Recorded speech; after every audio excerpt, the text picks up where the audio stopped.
daybreak, Korea and Qatar agreed to boost cooperation in the nuclear reactor and healthcare sectors while strengthening ties in construction, with one eye on the Arab nations hosting of the 2022 World Cup.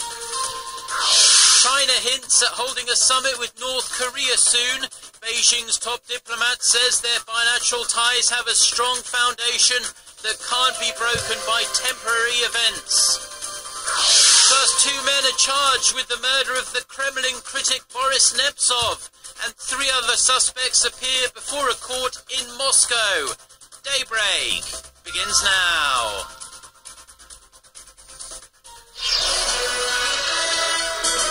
Hello and thanks for joining us. To our viewers around the world, it's 6 a.m. on Monday, March 9th here in Seoul. I'm Mark Broom and you're tuned in to Daybreak. Our top story this morning, President Park Geun-hye is on her way back to Korea after a successful four-nation trip to the Middle East.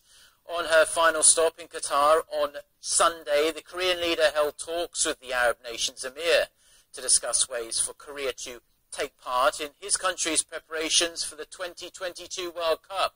The two sides also agreed to expand cooperation in a wide range of areas. Our Choi-san filed this report from Doha.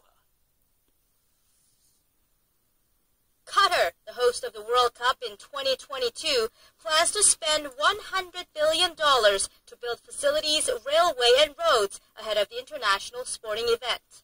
Korea has participated in major state infrastructure projects in Qatar for years, and now Korean companies are hoping to win orders for some $30 billion worth of World Cup projects to construct long-distance railways, roads, sewage treatment facilities, and World Cup stadiums. Meeting with the Qatari Emir on Sunday, President Park Geun-hye said there are so many potential areas of cooperation and that she's encouraged by Doha's great interest.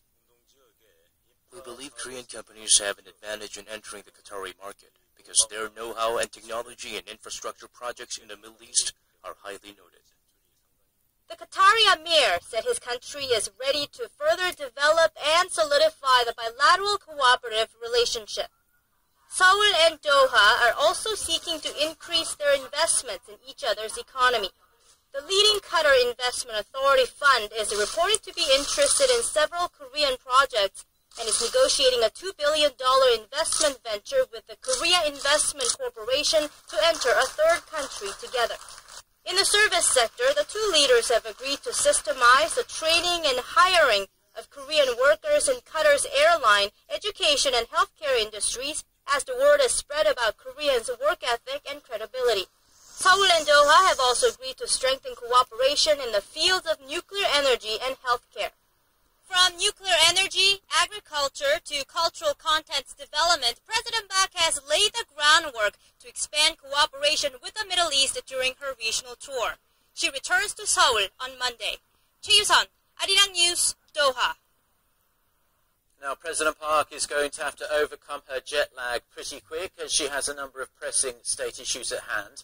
Officials say it's possible the President will visit U.S. Ambassador to South Korea Mark Lippert in hospital or at his Seoul residence to offer him some support as he recovers from the injuries he suffered during last week's appalling knife attack. She could also phone U.S. President Barack Obama to talk about Seoul's response to the attack and to reassure the U.S. that South Korea is fully committed to their decades-long alliance. Also, although nothing has been confirmed yet, it's likely that President Park will invite the leaders of Korea's rival parties to the presidential office this month to ask for cooperation in running state affairs. It's going to be a busy week at South Korea's National Assembly with a number of confirmation hearings scheduled to begin today following President Park Geun-hye's cabinet reshuffle last month. 8 nominees for cabinet positions will be in the hot seat this week. These sessions are expected to be heated as most nominees are facing allegations of tax evasion and or real estate speculation.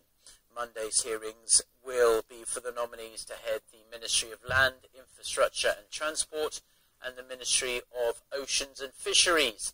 The hearing for the nominee to lead the Financial Services Commission begins on Tuesday.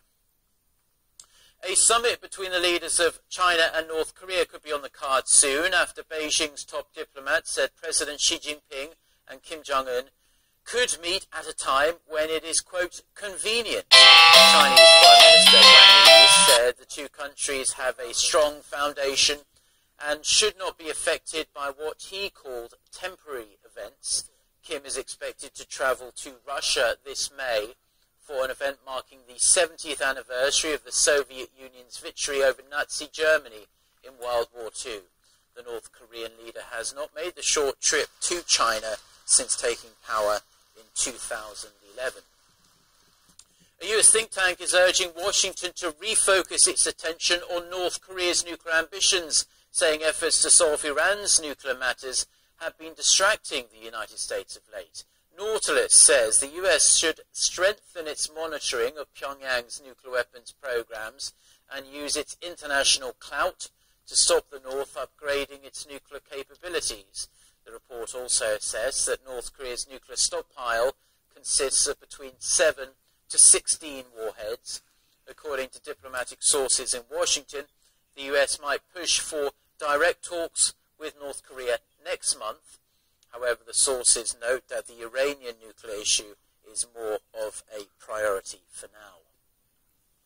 Japan has reportedly drawn up a detailed compensation proposal for the victims of its wartime system of sexual enslavement. Quoting a high-level Japanese government source, Seoul-based Yonhap news agency reported Sunday that Tokyo crafted the proposal after the two countries held a round of talks on this very issue in January. However, the source said the plan is nowhere near the kind of government-level compensation Korea has been demanding. The proposal could be discussed when senior officials from the two countries meet later this month for a 7th round of talks on the issue.